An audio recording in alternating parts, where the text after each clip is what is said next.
Bonjour à tous et merci d'être là pour pour cette première session sur Kubernetes pour les ingénieurs DevOps. Dans cette session, nous allons voir c'est quoi Kubernetes, comment utiliser Kubernetes, comment l'installer pour un environnement de développement et comment l'installer sur un environnement, disons, de production qui peut être ISO-production et quels sont les différentes composants de Kubernetes, comment l'installer, comment le configurer, mais aussi en fait les bonnes pratiques. Donc, c'est une session donc, qui va commencer donc, par une partie théorique, donc la partie des définitions, et qui va se terminer donc par des TP sur l'utilisation de Kubernetes dans des environnements de production, tels que par exemple des environnements comme EKS ou bien AKS ou bien JK donc pour Google. Donc, sans plus tarder, les sessions passées, nous avons vu Docker, comment utiliser Docker, comment configurer les conteneurs, et c'était quoi les conteneurs et comment l'utiliser. Et quand on le faisait, on s'était rendu compte d'un problème. C'est-à-dire qu'aujourd'hui, on ne gérait pas les montres de charge. On ne gérait pas tout ce qui était montre de charge. On ne gérait pas tout ce qui était redondance des données, etc. Et pour ça, en fait, on a besoin d'un orchestrateur de données, d'un orchestrateur de conteneurs. L'orchestrateur de conteneurs, c'est lui qui va nous permettre aujourd'hui de pouvoir de gérer automatiquement nos conteneurs, de pouvoir faire des montées de charge, de pouvoir faire du auto-scaling horizontal ou bien vertical avec des conteneurs, que ce soit le conteneur, avec quel que soit le système de conteneurs qu'on va utiliser.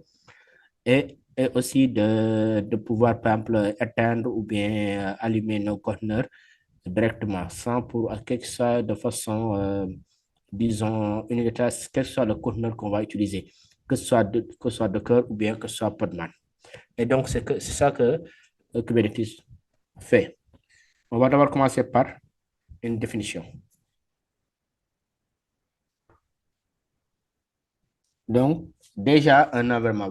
La dernière fois, lorsqu'on parlait des conteneurs, on a parlé de, du problème que ces conteneurs-là géraient. Aujourd'hui, on avait dit qu'en fait, les conteneurs, ils te permettaient d'isoler en quelque sorte, en fait, les librairies et les dépendances qui pouvaient être en conflit selon l'application que vous pouvez installer. Supposons aujourd'hui que vous voudrez installer une application Angular et une application Node.js.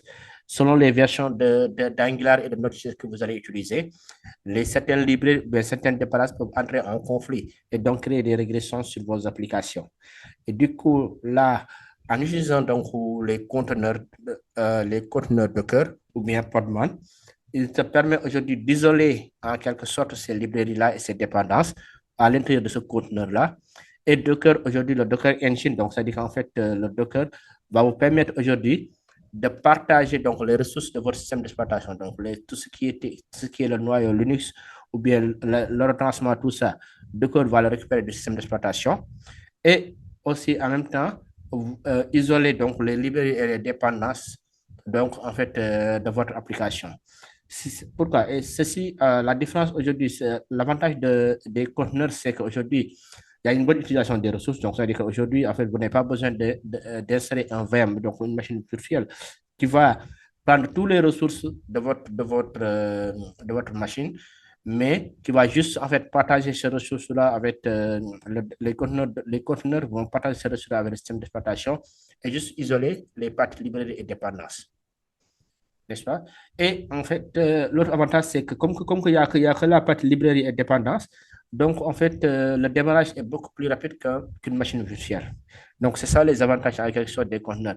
Mais ces conteneurs-là, à force d'avoir le problématique aujourd'hui, c'est qu'en fait, à force aujourd'hui d'avoir en fait, une application, supposons aujourd'hui on a une application de, de e-commerce, cette application de e-commerce aujourd'hui, en fait, peut être mis en microservice. Quand je dis qu'il peut être mis en microservice, donc c'est-à-dire qu'on peut le diviser, on peut le subdiviser en un ensemble d'applications. Et cet ensemble d'applications-là, en fait, ces singletons d'applications-là, chacun peut être un processus Docker ou bien un processus, un conteneur qui va donc tourner et en fait se connecter avec les autres processus. Comme aujourd'hui, on peut avoir un conteneur pour la gestion des stocks, on peut avoir un conteneur pour la gestion des clients, on peut avoir un conteneur pour tout ce qui est panier, etc.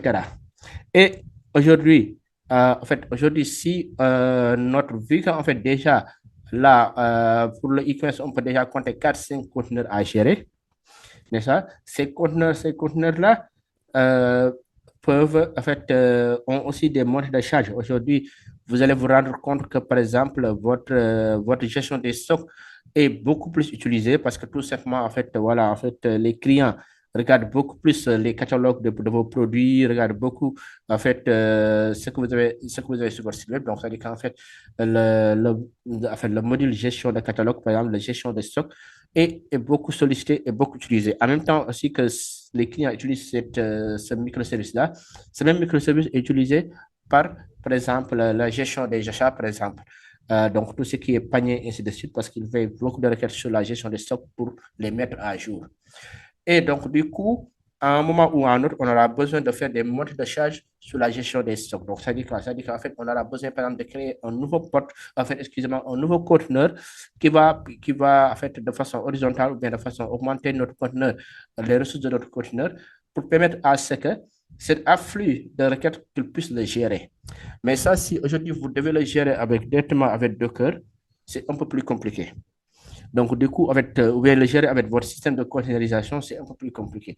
Du coup, Docker a mis en place, Docker Swarm, mais qui reste encore assez compliqué et assez limité. C'est pourquoi, donc, le gestionnaire de conteneurs, donc, c'est-à-dire que l'orchestration de conteneurs va vous permettre automatiquement de gérer ce genre de choses.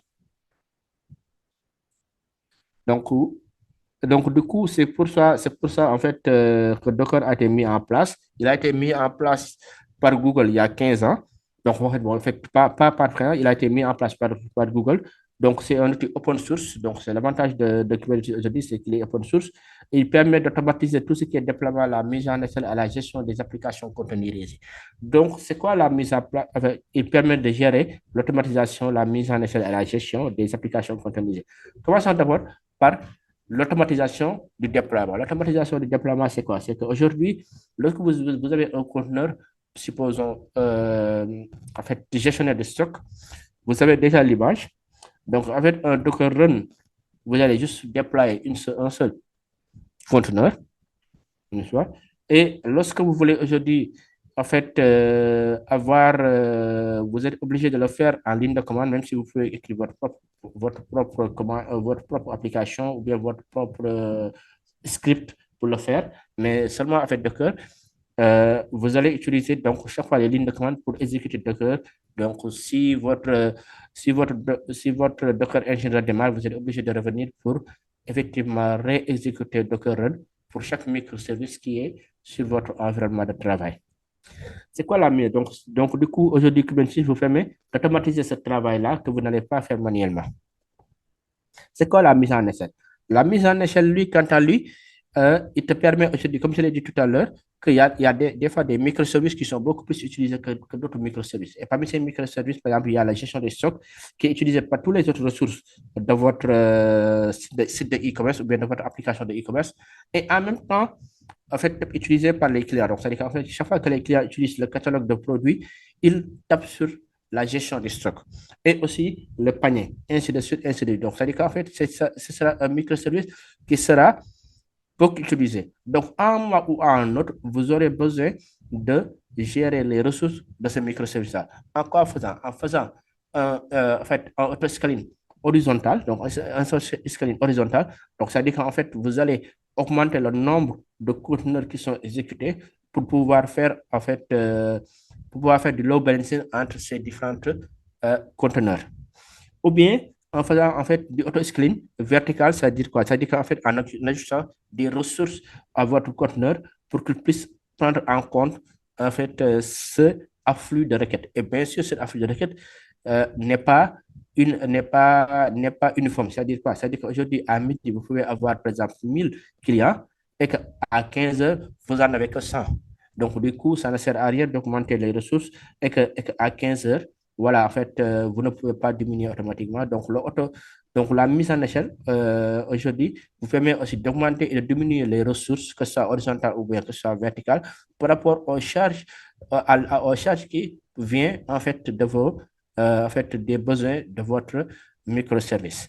Et donc, aujourd'hui, Kubernetes vous permet de faire ça automatiquement.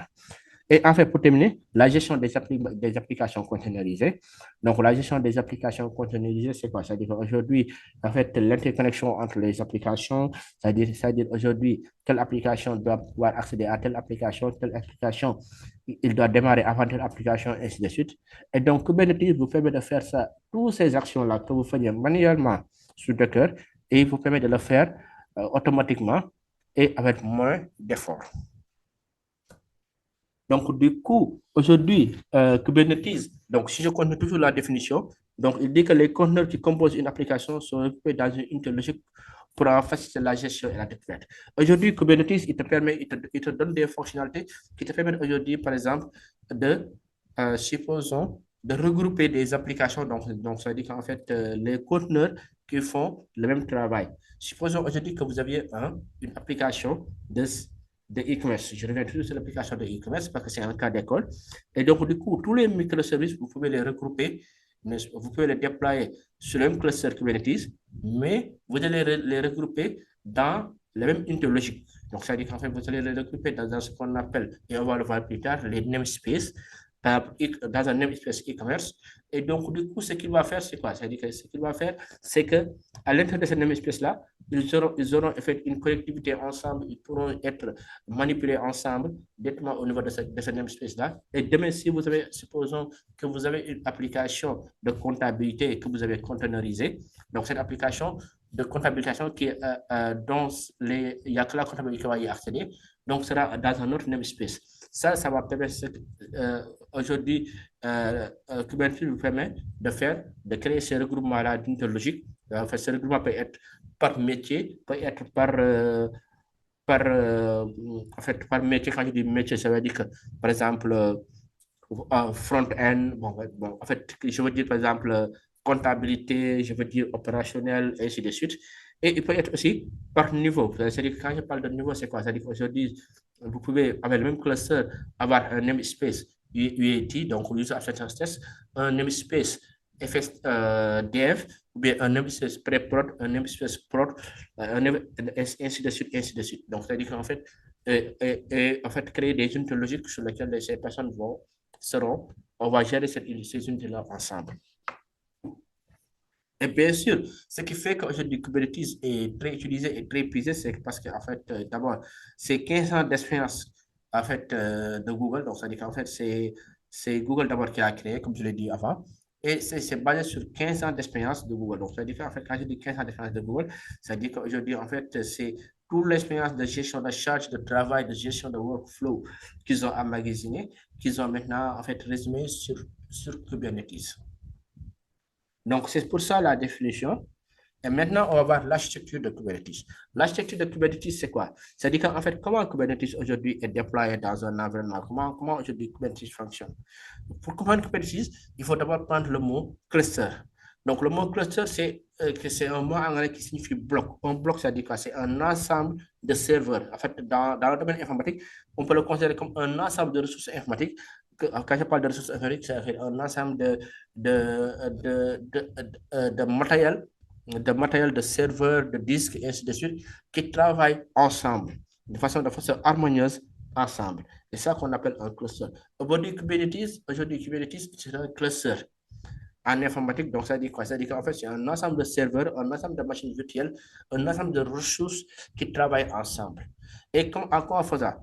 C'est-à-dire qu'aujourd'hui, on a ce qu'on appelle en fait un serveur principal qu'on appelle le control plane ou bien masternode sur les anciennes documentations.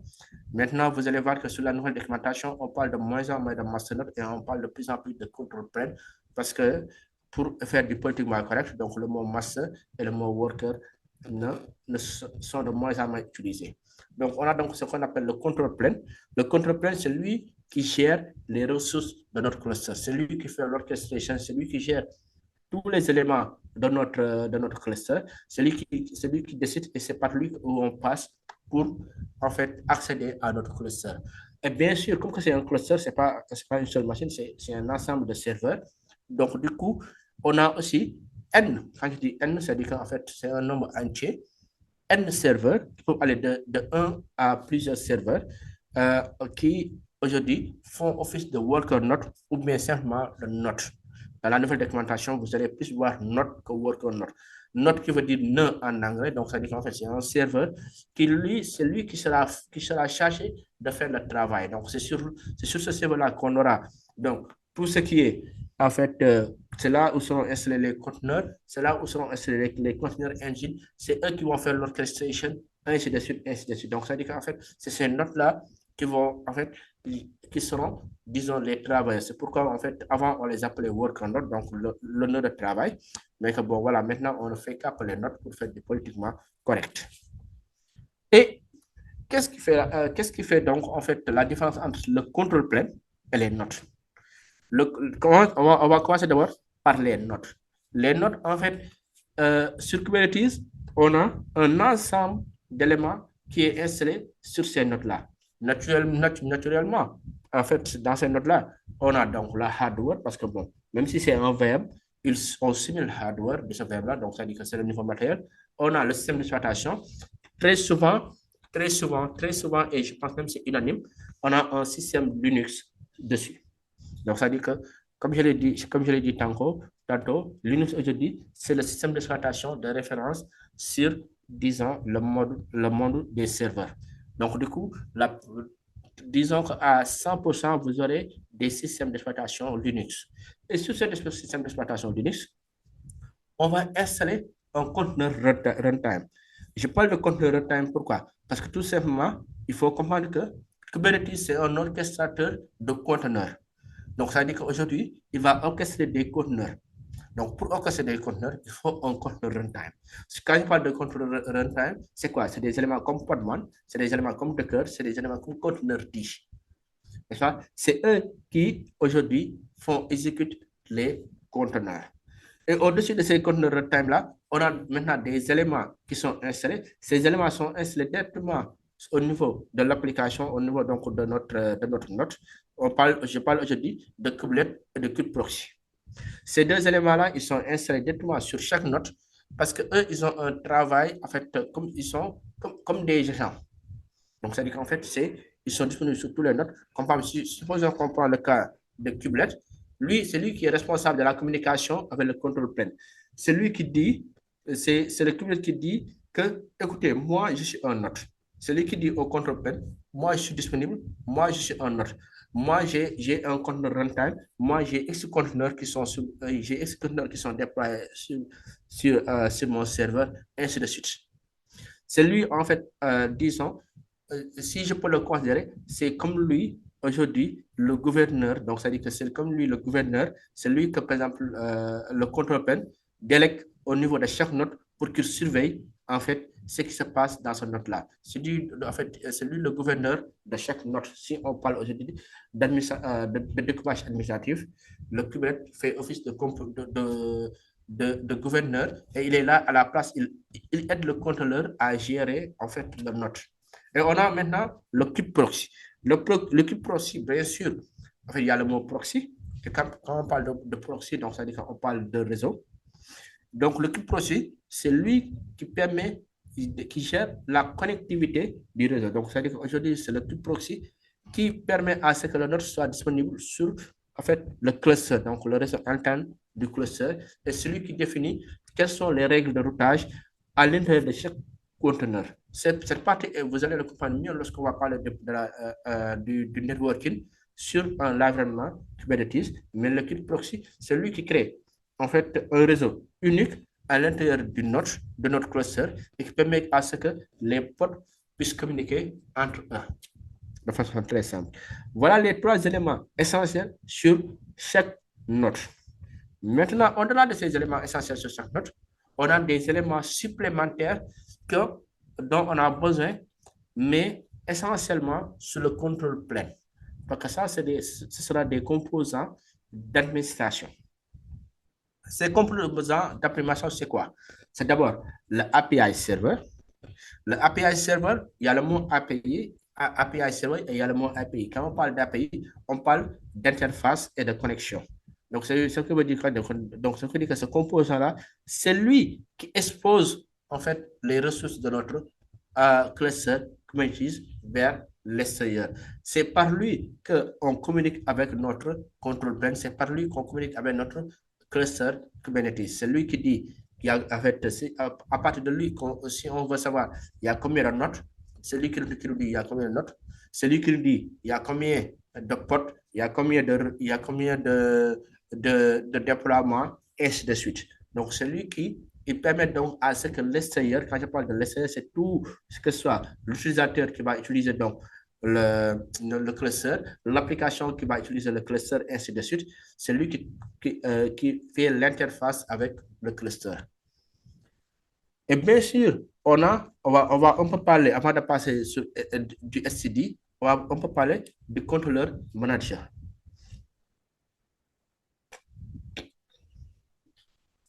Le contrôleur manager, c'est lui qui gère maintenant les statuts et donc il travaille en tant qu'un contrôleur, donc c'est-à-dire que je peux dire que lui, il est en fait le chef de protocole en quelque sorte de notre contrôle plane. Autant l'API serveur, disons, est responsable de la communication ou bien porte-parole en fait de notre cluster en fait Kubernetes, le control manager, c'est lui le chef de protocole. C'est lui qui dit c'est lui qui organise en fait les différentes ressources, n'est-ce pas?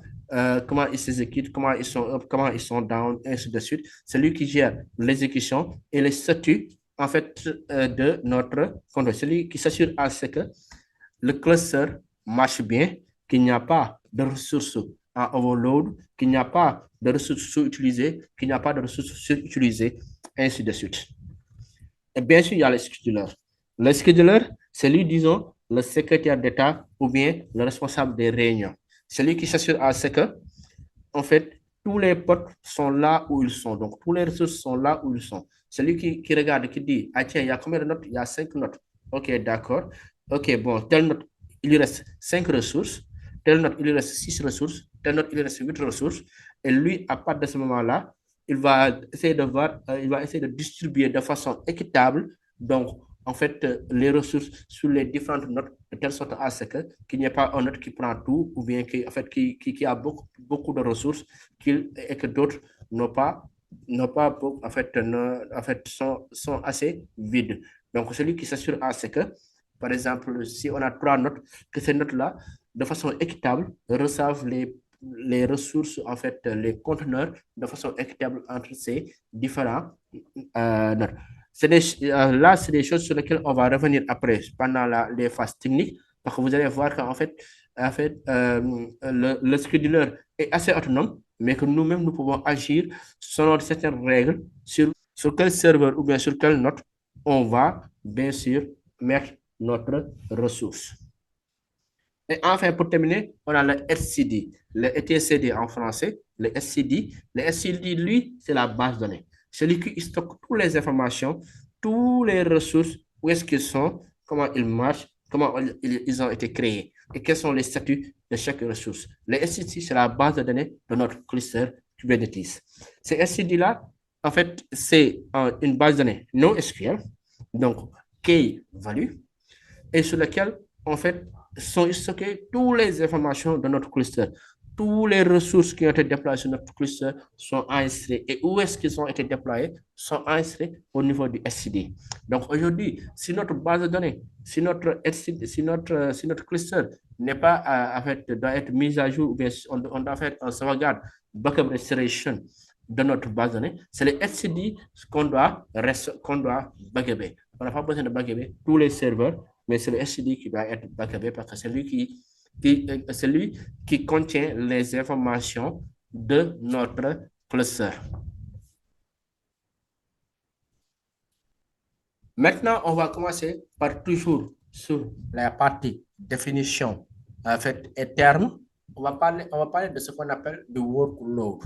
Le workload, aujourd'hui, c'est un mot anglais, n'est-ce pas, qui fait référence au monte de charge et au monte de travail. Et c'est aujourd'hui le point fort de Kubernetes. Le point fort de Kubernetes, c'est que c'est un outil, c'est une application qui gère le workload, donc les montes de charge et les charges de travail des ressources containerisées. Et pour cela, Kubernetes a mis en place un ensemble d'unités, un ensemble d'éléments, ce qu'on appelle des ressources pour pouvoir gérer ça. Le plus petit de ressources que aujourd'hui Kubernetes a mis en place, c'est ce qu'on appelle un pod. C'est le plus petit unité, c'est la plus petite unité, n'est-ce pas, sur Kubernetes. Et lui, il fait référence, il travaille directement avec notre conteneur. Donc aujourd'hui, si on a un conteneur engine, ou bien on a un conteneur Ubuntu, ou bien on a un conteneur HTTPD, donc ce conteneur HTTPD est encapsulé à l'intérieur du pod. Parce qu'à partir du niveau conteneur, c'est Docker. Donc c'est Docker. En fait, quand on parle de conteneur, c'est Docker. Mais le pod, c'est lui qui, aujourd'hui, est l'élément le plus petit géré par Kubernetes. Et au-delà du pod, donc le pod, lui, il gère, c'est lui qui s'assure à ce que celui qui démarre et qui s'arrête, c'est ça, c'est lui qui fait des montres de charge et qui fait qui fait des montres de charge. Quand je parle de montres de charge, que ce soit vertical ou bien horizontal. Mais aujourd'hui, comme je vous l'ai dit tantôt, Kubernetes ne fait pas juste démarrer un conteneur et l'arrêter. Il fait beaucoup plus que ça. Aujourd'hui, Kubernetes nous permet d'orchestrer des conteneurs. Et quand je parle d'orchestrer des conteneurs, on parle souvent, par exemple, supposons qu'on a notre microservice gestion de stock et qu'on va s'assurer à ce que notre gestion de stock puisse recevoir autant de requêtes possibles et puisse marcher sans pour autant tomber ou bien sans pour autant avoir un problème de disponibilité de service. Et donc, pour ça, Kubernetes a mis en place ce qu'on appelle un deployment. Le deployment, lui, il s'assure à ce que qu'il y ait autant de ressources nécessaires pour que le pod puisse marcher, pour que notre application puisse marcher correctement. Et pour cela, le déploiement s'assure à ce qu'il y ait des ressources, des pods avec des ressources suffisantes et le nombre de pods nécessaires pour que notre application puisse marcher correctement. Je vous donne un exemple. Supposons qu'on a toujours notre application de e-commerce. Ça dit quoi? Ça dit qu'aujourd'hui, si on a, par exemple, en fait, notre microservice de gestion de stock qui est très utilisé, il y a beaucoup de clients sur le site web qui sont en train de regarder les produits, les prix et le nombre de ressources qu'il y a. Il y a beaucoup de clients qui sont en train de faire des commandes, n'est-ce pas? Et ainsi de suite. Et il y a d'autres ressources qui utilisent donc notre gestion de stock, notre stock. Et en même temps, il y a un back office qui est en train de mettre à jour, par exemple, les produits en scannant d'autres produits pour les mettre à jour, pour les jeter sur la base de données. Donc, ça dit qu'en fait, c'est beaucoup de ressources qui sont gérées par aujourd'hui notre microservice de gestion de stock. Un déploiement, qu'est-ce qu'il fait? Il s'assure à ce que le pod soit toujours disponible. C'est-à-dire qu'aujourd'hui, il s'assure à ce que ce service-là ne soit jamais down.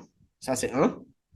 Le deux, il s'assure à ce que le pod-là puisse avoir autant de ressources nécessaires pour permettre à ce qu'il soit utilisé. Donc, c'est-à-dire qu'en fait, pour les milliers de requêtes qu'on fait dessus, qu'il puisse les gérer. Et il s'assure à ce que aussi que, en fait, qu'il y ait le nombre de portes suffisant. Donc, c'est-à-dire qu'aujourd'hui, si on fait du auto-scaling horizontal, quand je parle d'auto-scaling horizontal, donc c'est-à-dire qu'on duplique les conteneurs. Donc, en fait, quand on duplique les conteneurs, on duplique les portes. Et donc, en fait, le déploiement nous permet de nous assurer, par exemple, qu'il y ait, par exemple, 5 portes, 6 portes disponibles, 3 portes disponibles, ainsi de suite. Donc, c'est ça le travail du déploiement par rapport au pod. Le pod, c'est une unité. Et le déploiement, aujourd'hui, on peut le définir comme un ensemble de pods. Et bien sûr, quand on met en place une application, il faut que cette application puisse être visible de l'extérieur. Quand je parle aujourd'hui que cette application doit être visible de l'extérieur, ce que veut dire quoi? Ça veut dire qu'aujourd'hui, notre microservice doit pouvoir communiquer avec les autres microservices. Donc aujourd'hui, il doit pouvoir communiquer avec la gestion des achats, la gestion des ventes, ainsi de suite.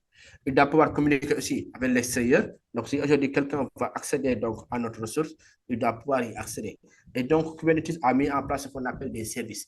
Ces services-là, ils sont divisés en 3 grandes parties. Il y a d'abord en fait, la première partie qui est donc la communication interne. Donc là, il faut mettre en place ce qu'on appelle des clusters IP. Donc, c'est-à-dire que des services clusters IP, c'est lui qui te permet aujourd'hui que deux ports puissent communiquer ensemble. Et quand ces deux ports communiquent ensemble, ils peuvent, en fait, il faut mettre en place ces services-là. Les ports directement ne peuvent pas communiquer. Il faudrait mettre en place ce service-là, cluster IP, pour que les ports puissent communiquer. Et maintenant aussi, on a deux autres services en fait, qui sont dans l'ensemble, dans le grand ensemble de communication externe, notre port et load balancer. Le notre port, lui, il sort, en fait, comme son nom, en fait, il expose, en fait, sur un port du nôtre les ressources qui sont, en fait, disponibles. Si on va, par exemple, aujourd'hui, on a une application front-end qu'on va exposer, donc, ça dit que on va exposer, bien sûr, en fait, sur le port 8080, 3000, 3030, quel soit le port qu'on va choisir, on va dire à notre port de l'exposer. Et pour terminer, on a ce qu'on appelle le load balancer. Le load balancer est intéressant dans des environnements cloud. Quand je parle d'environnement cloud, c'est lorsqu'on est sur Google, lorsqu'on est sur Kubernetes, en fait, sur AWS, lorsqu'on est sur DigitalOcean, lorsqu'on est sur Linux. Le load balancer, lui, lorsqu'on définit un load balancer, en interne, il va définir ce qu'on appelle comme, enfin, il va se comporter comme un autre port. Donc, il va exposer sur un port, mais que le service cloud va récupérer donc ce port-là et mettre en place un load balancer. Donc, c'est-à-dire qu'en fait, un lien qui va faire office de load balancer entre les différentes notes. Donc, en gros, c'est ça les différents services, les différents composants et les différents services de Kubernetes.